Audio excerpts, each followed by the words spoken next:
A horrific discovery inside a home in Santa Rosa County. Deputies say a 6-year-old girl was found stabbed to death around midnight. Investigators say they found her mother, April Oliva, with cut wounds, lying next to her daughter. She is charged with murder now. Claudia Nichols at the Santa Rosa County Sheriff's Office. And Claudia, investigators say April's wounds were self-inflicted. What's in your backpack? ID and everything. ID? Yes, and the knife. And a knife. And a knife. 15. That's a kilo. Mother's Day, Queen's Park, Bolton. A 7-year-old girl on a scooter racing toward her mom. It should have been one of the happiest moments of the year. Instead, it became one of the most heartbreaking true crime cases the UK has ever seen. At 2:15 in the afternoon, under a mild March sky, Emily Jones called out to her dad, "Daddy, Daddy, I want to go to Mom," and took off across the grass. Her mother, Sarah, was jogging just ahead, headphones in, completely unaware. Her father watched his little girl scoot away, smiling. Then, in an instant, everything changed. A woman rose from a nearby bench. Within seconds, Emily was on the ground. Bystanders screamed. Someone shouted the words no parent should ever have to hear, that a child had been stabbed. And the woman responsible was already walking away, calm, unhurried, still holding a knife. What happened in that park on Sunday, March 22nd, 2020, would go on to expose a chain of failures, medical, institutional, human, that a grieving family is still fighting to understand today. Before we get into how this tragedy unfolded, drop a comment letting us know where in the US you're watching from. And if true crime documentaries like this one keep you hooked, hit subscribe, because there's a lot more of this story to uncover. This is the case of Emily Jones, and what comes next will stay with you. To understand the magnitude of what was lost that day, you have to go back to the beginning, to a little girl born in Bolton, England, on January 18, 2013. Her name was Emily Grace Jones. Her parents, Sarah and Mark, were both hard-working professionals. Sarah, a solicitor, Mark, a credit manager, and Emily was their only child, the center of their world. From the moment she could walk, Emily was fearless. She loved the outdoors, and she loved adventure even more. Hiking, climbing, swimming, horseback riding. If it involved movement and mischief, Emily was all in. Her dad would later describe her as a bit of a daredevil, the kind of kid who ran toward excitement instead of away from it. But she wasn't just tough. She was bright, creative, and endlessly kind. Her teachers adored her. She loved drawing, writing stories, and she was the type of student who'd finish her classwork before her classmates had even written the date, then crack a joke about it. She got along with everyone, no drama, no enemies, just a genuinely happy little girl who made people smile. By 2020, Mark and Sarah were no longer a couple, but they'd built something a lot of separated parents struggle to find: real, functional co-parenting. No bitterness, no games, just two people who loved their daughter more than they disliked each other. Mark had Emily most Sundays, and the arrangement worked. It had worked for years. Sunday, March 22nd, 2020, was supposed to be like any other. Except it wasn't just any Sunday. It was Mother's Day.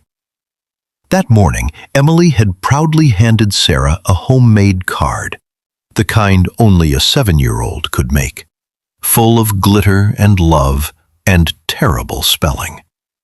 Sarah cherished it. Later that afternoon, the plan was simple. Mark would bring Emily to Queen's Park, and they'd cross paths with Sarah, who liked to go for a jog there on weekends. 3 people, 1 park, and a Sunday that was meant to end in smiles. Nobody in that family had any idea what was already in motion. A threat that had been quietly building for years entirely outside their knowledge, about to collide with their daughter's life in the most senseless way imaginable. At 2:15 p.m., Emily was buzzing with energy, whizzing around Queen's Park on her scooter while her dad cheered her on, encouraging her to pick up speed. It was a perfect, ordinary moment, the kind that fills up a childhood. Then Emily spotted her mom jogging in the distance. "Daddy, Daddy, I want to go to Mom," she said. Mark told her to go ahead. She took off. Sarah never heard her daughter calling out. Headphones in, focused on her run, she had no idea Emily was heading her way, and no idea what was about to happen.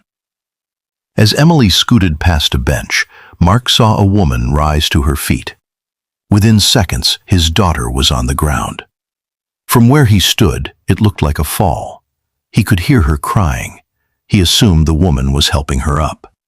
He was wrong. People nearby began screaming, and the truth hit like a truck. Emily had been attacked. The woman, hood up, was already walking briskly away, still holding a knife. Mark sprinted to his daughter. What he found was catastrophic, a severe injury to her neck and Emily struggling to breathe. He held her, begging her to stay with him, refusing to let her go. Sarah, still jogging nearby, had no idea her daughter was fighting for her life just yards away. A nurse who happened to be in the park rushed over immediately, doing everything possible to help, but Emily was fading fast. Meanwhile, a man named Tony Canty, there that day with his wife and baby, saw the woman trying to flee and made a split-second decision most people wouldn't. He ran after her, uncertain if she was still armed, disregarding his own safety completely. His wife shouted that the woman had a knife. He kept going anyway. Tony tackled her to the ground, restrained her, and immediately called 911, reporting an attack in Queen's Park and a child bleeding badly. The woman, agitated and rambling, said strange, disjointed things about injections she no longer needed, about her family, about what she believed was happening to her. Tony told her help was coming. She told him she didn't need to be calmed down. He held her there until police arrived and took over. Yeah. The officers getting hands. Turn over. Take the bag down. Where? Let me take your bag off. Yes. Stay still. Okay. Hands behind your back. Thank you. I think she's killed someone. Hello from the police line. Have you seen a child anywhere? Yeah, she's on, yeah, she thinks. Is she on her own? No, someone put her in the ambulance. Right. A child's down there. Get down there quick.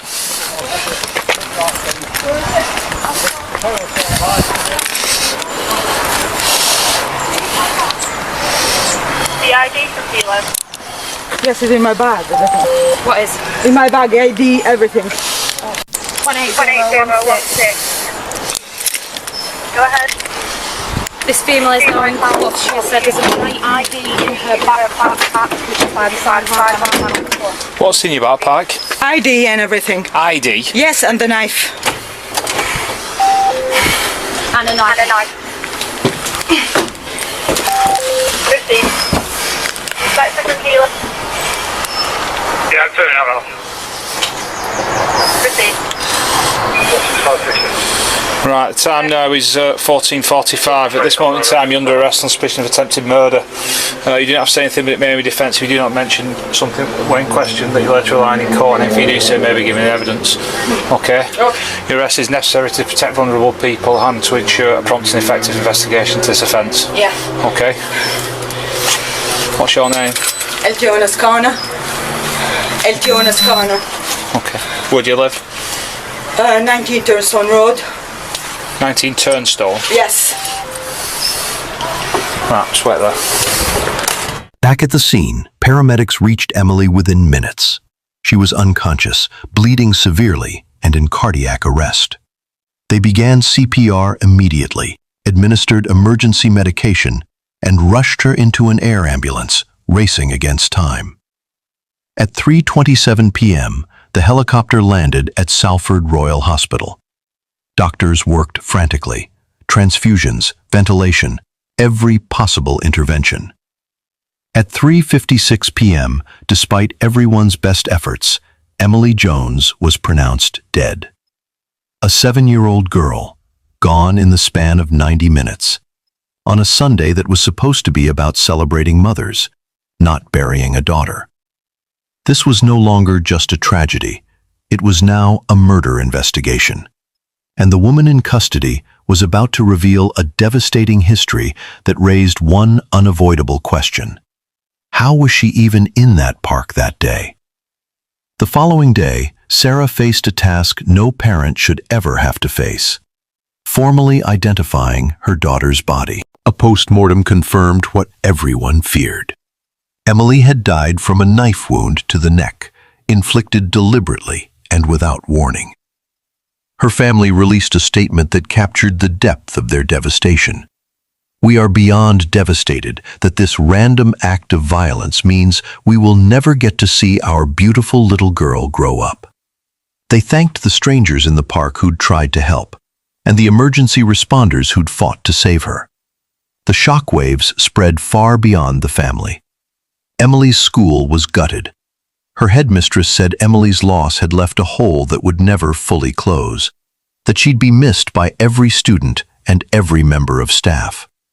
An entire community that had watched this little girl grow up was now grappling with her sudden, senseless absence. Meanwhile, police were racing to piece together who had done this and why. The woman restrained by Tony Canty was 30-year-old Ilona Skarner. She was taken into custody and detained under the Mental Health Act. The doctor called to assess her described her as cooperative, calm, almost eerily so. When asked about her mental state, she simply said, "Not very well." She claimed she couldn't remember the attack, though the doctor suspected this wasn't memory loss. It was avoidance. She didn't want to talk about it. There was something else. Officers found wire tightly wound around her toes. When asked why, she said it helped her manage her emotions. When it was removed, she immediately tried to retie it. A psychiatrist would later identify this as a marker of active psychosis. But to understand how Ilona Skarner ended up on that bench, in that park, on that specific Sunday, you have to go back years, across multiple countries, and through a mental health system that had chance after chance to intervene, and didn't. What comes next is a story of missed warnings, ignored red flags, and a woman who told doctors in plain language exactly what she was capable of, long before she ever set foot in Queen's Park. Ilona Skarner was born in February 1990 in Albania. Her early life, according to her sister, was shaped by hardship that would eventually put her on a devastating path. Her father had fallen deep into debt, and in February 2012, that debt cost Ilona her freedom. She was forced into marriage with the man her father owed money to. The couple then relocated to Kuwait. The marriage didn't last. She fled in September of that year and returned to Albania in 2014. But she didn't stay long. She left again, this time heading to Frankfurt, Germany, before her sister paid to help her reach the United Kingdom. She traveled through Italy and France before entering the UK, hidden in a lorry on August 13th. 2 days later, she filed for asylum. It was initially rejected. She appealed and, in a reversal, was granted a residency permit, first temporary, later extended through November 2024. Here's where it gets complicated. She would later admit to doctors that she had lied on her asylum application, falsely claiming she'd been a victim of sexual exploitation to strengthen her case. It's unclear whether immigration officials were ever made aware of this admission. By March 2015, her mental health had already begun to unravel. A doctor diagnosed her with post-traumatic stress disorder and referred her for therapy. She never showed up. Her case was closed. Just months later, in July, she grabbed a knife, convinced she was about to be attacked. Her sister reported the incident, and Ilona was sectioned, admitted to Royal Bolton Hospital. This time, doctors identified something far more serious: acute schizophrenia with psychotic symptoms. She believed with complete conviction that her neighbors were plotting to harm her using her own electricity. While hospitalized, she repeatedly ran from supervised leave. She refused oral medication, so doctors switched her to injections instead. She appealed her detention, and in August 2018 was deemed well enough for release, her paranoid fears about her neighbors having reportedly faded. After release, mental health workers checked in on her once or twice a week. But Ilona hated the injections, complaining constantly about the side effects. In November 2015, she was taken off them. It didn't take long for things to fall apart again. By December 9th, just weeks after coming off her medication, Ilona told doctors at Salford Royal Hospital that she was hearing voices every day. Auditory hallucinations on a daily basis. It was a glaring red flag, and there was another complication behind it. Her own mother didn't believe Ilona should be medicated at all and openly disagreed with doctors' decision to prescribe anything. By January 2017, Ilona had stopped cooperating entirely. She refused to let her care coordinator into her home and skipped a scheduled check-in. Her sister, growing increasingly alarmed, sensed a relapse forming and arranged for a mental health team to visit her again. That visit was scheduled for February 13th. It never happened in time. Before the team could reach her, Ilona committed an act of violence that should have changed everything. Her mother came to check on her and discovered Ilona had been trying to hurt herself. Instead of getting help, Ilona led her mother upstairs and chained the door shut. She told her that once she killed her, everything would finally be okay. She attacked her mother with an iron and stabbed her hand, and was only stopped when a friend intervened and pulled her off. Ilona was arrested and detained again under the Mental Health Act. When officials searched her property, they found she'd disconnected the boiler, removed every light bulb, and gotten rid of her television. She escaped hospital supervision again. At 5 a.m., she showed up at a friend's house, armed with a knife she'd stolen from a restaurant, demanding to speak to the friend's 13-year-old daughter. When the mother refused to let her in and asked about her drastically cut hair, Ilona said she'd rather cut off her own hair than cut off people's heads. Police returned her to the hospital. By May 4th, she was once again deemed fit for release. For a while, things went quiet. Then, in March 2018, she told doctors the hallucinations were back and asked to go back on injections. The following year, she asked to switch to oral medication instead, and for a time, she stabilized. Her family's support seemed to help keep her paranoia in check, though she still avoided crowds and wore sunglasses to avoid making eye contact with strangers. Her final check-in with a mental health worker was March 11, 2020.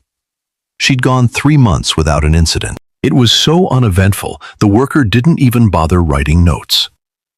11 days later, she would take Emily Jones's life. On the morning of March 22, 2020, the same day she would take Emily's life, Ilona left her home around 1 p.m. and walked into Bolton town center. There, she bought a pack of 3 crafting knives from a pound shop. She would later tell a psychiatrist exactly why. She'd purchased them with the intention of killing someone. Not a specific someone, just someone. From there, she walked to Queen's Park. A witness would later recall seeing her sitting cross-legged on the ground beside a bench, appearing agitated, with an unsettling, vacant stare. He watched her for about 4 minutes. When she didn't move or speak, he assumed nothing was wrong and went on his way. What he didn't know was that he'd just witnessed the calm before an unthinkable act. As Emily scooted past that same bench on her way to her mom, Ilona rose without warning, pulled her into a headlock, and launched a brutal attack, stabbing the 7-year-old in the neck. When police later searched her flat, they found nearly a month's worth of untaken antipsychotic medication. A doctor would later testify that abruptly stopping this kind of medication can cause a person's mental state to collapse within days. Ilona was charged with murder and possession of a bladed article. She was remanded in custody, with her first hearing scheduled for Tuesday, May 26th, at Manchester and Salford Magistrates' Court. At the preliminary murder hearing at Manchester Crown Court, Judge Richard Marshall, QC, offered his condolences directly to Mark, saying he couldn't imagine the pain he and Sarah were living through. Mark was present. Ilona appeared by video link from Rampton Secure Hospital, a high-security psychiatric facility. She entered a plea, guilty to manslaughter on the grounds of diminished responsibility. Prosecutors were given a week to weigh the plea. They chose not to accept it. Instead, they pushed forward with a full murder trial. The trial would force a jury to answer one devastating question.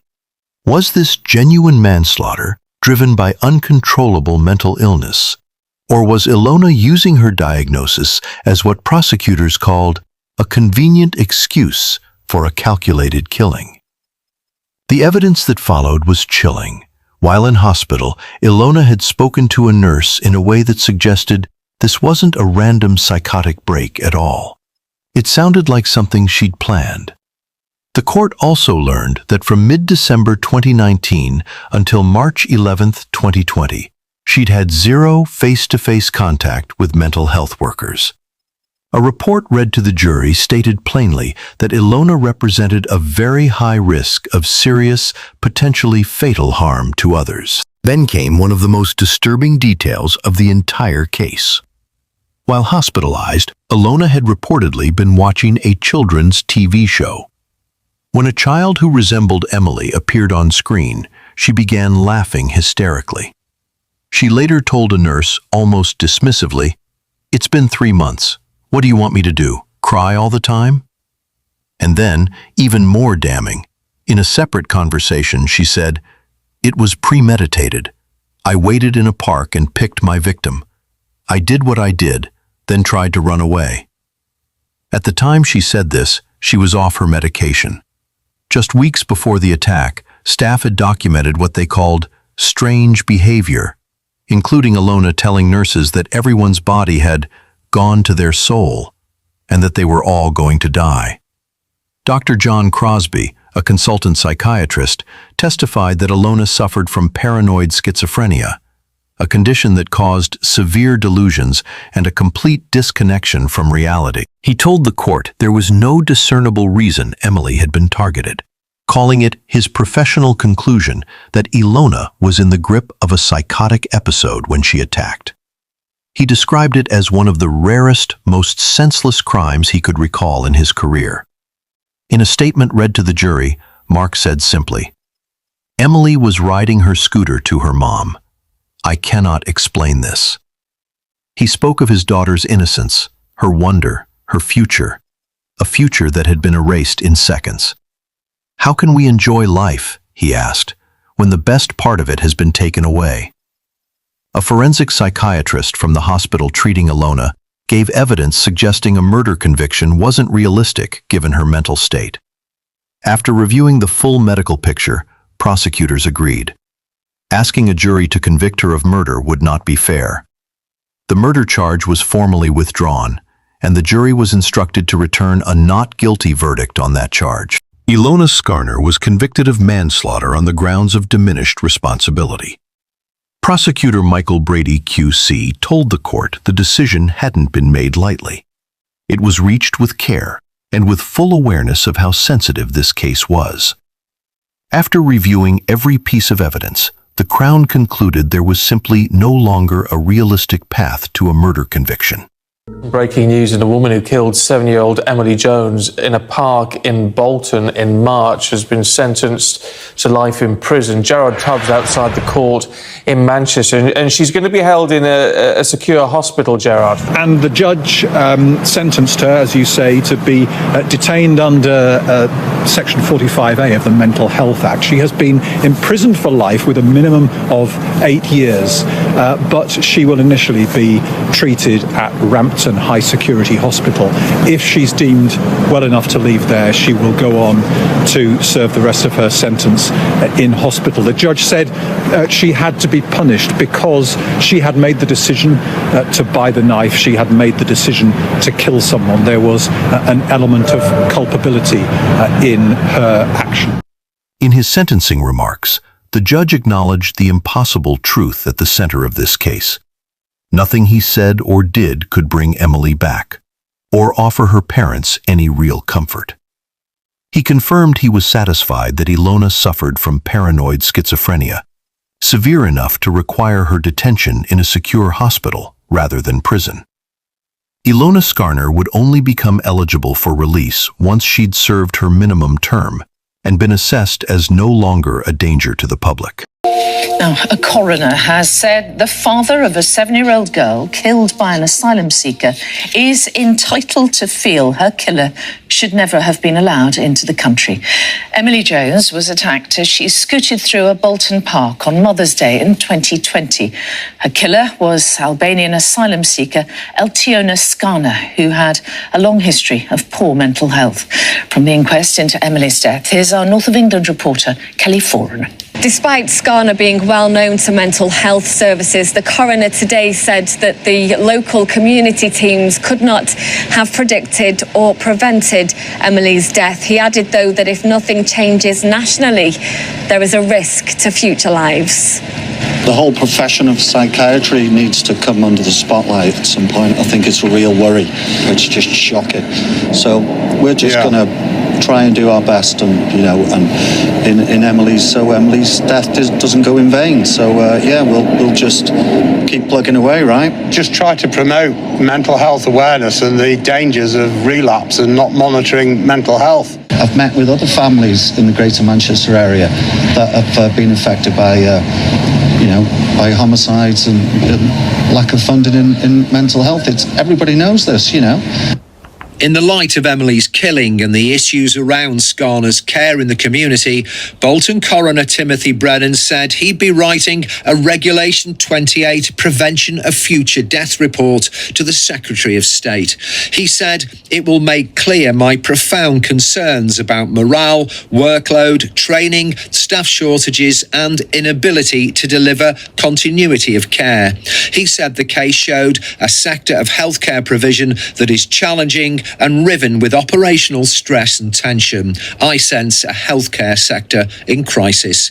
But he didn't believe Skarner's behaviour could have been predicted by her mental health team. Emily's father, however, said those tasked with monitoring Skarner failed to realise just how dangerous she was.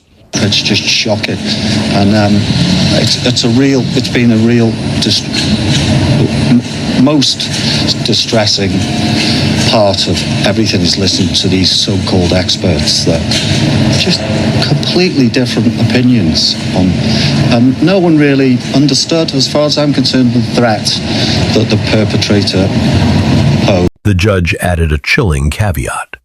If she was never deemed safe for release, she would remain hospitalized or imprisoned for the rest of her life. Later, it emerged that her original minimum term had actually been calculated incorrectly. The judge took full responsibility for the error and increased her sentence from 8 years to 10 years and 8 months. Mark's response was resolute. I will keep fighting for her to stay there for the rest of her life. Whether it's 10 years or 20, it won't be enough for me. She's a danger to the public for the rest of her life. She'd do it again to any child. I'd bet my bottom dollar on that. At the inquest into Emily's death, the coroner called it one of the most tragic cases he'd handled in 20 years. The loss of, in his words, a beautiful, intelligent, lovely 7-year-old, in circumstances that were simply unimaginable. The inquest also revealed something deeply unsettling. Ilona had been deliberately masking her decline. Mental health workers had no idea she'd stopped taking her medication, or that she was quietly relapsing. The coroner suggested only hindsight could have predicted what she was capable of. Mark didn't accept that conclusion. They didn't realize the threat she posed, he said, but it was their job to know. I don't think enough resources go into mental health services, but that's no excuse, especially when you're dealing with dangerous individuals. I don't have closure. I want to change the system. His legal team went further, pointing out that Ilona had twice told doctors and police she'd lied on her asylum application, and twice said she wanted to return home, in 2015 and again in 2017. No explanation was ever given for why immigration officials seemingly ignored these red flags. Mark has been direct about where he stands. I know people say forgiveness is good for your mental health. In this instance, I can't. How dare she touch my daughter? So, no, I can't forgive her. Ilona later appealed her sentence.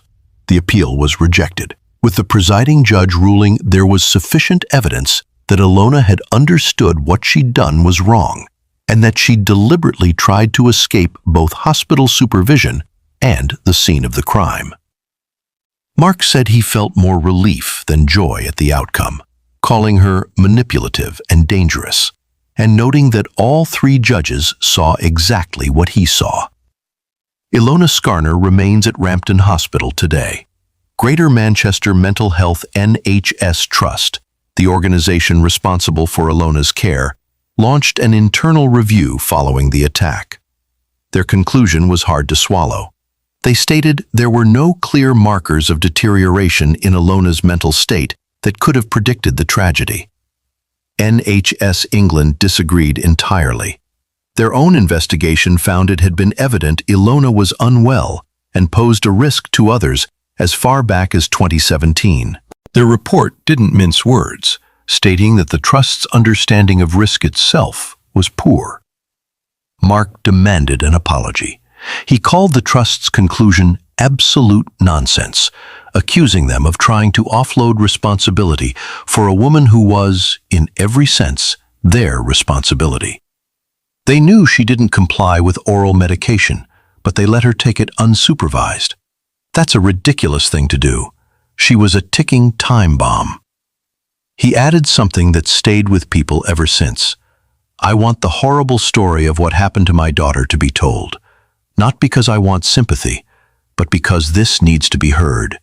It's an absolute public outrage. In the wake of Emily's death, her school organized a memorial, raising more than £1,000. Her head teacher said she was overwhelmed by how the community rallied together. Emily's classmates helped design a memorial garden in her honor, a space reflecting her love of the outdoors, somewhere people could go simply to remember her. Mark partnered with a charity called 100 Families, an organization supporting relatives of people killed by someone suffering from serious mental illness, working to reform how patients are managed once they're back in the community. Someone asked me what I'm trying to achieve, he said. It's not going to bring Emily back. But I don't want another family to go through what we've been through. I don't want her death to be in vain. Sarah, meanwhile, launched a fundraiser for the Bolton Lads and Girls Club, aiming to give local children access to opportunities and support. It raised nearly £3,000, a quiet, meaningful way of keeping Emily's spirit alive in the community she loved. For Mark and Sarah, life will never be the same. Emily was bright, fearless, and endlessly kind. A little girl with an entire life ahead of her. A life that should have been filled with joy, adventure, and promise. Instead, on a Sunday meant for celebration, that life was taken in the most senseless of circumstances. As her parents put it best, Emily was the beat in our hearts, the spring in our step, and the reason we got up every morning.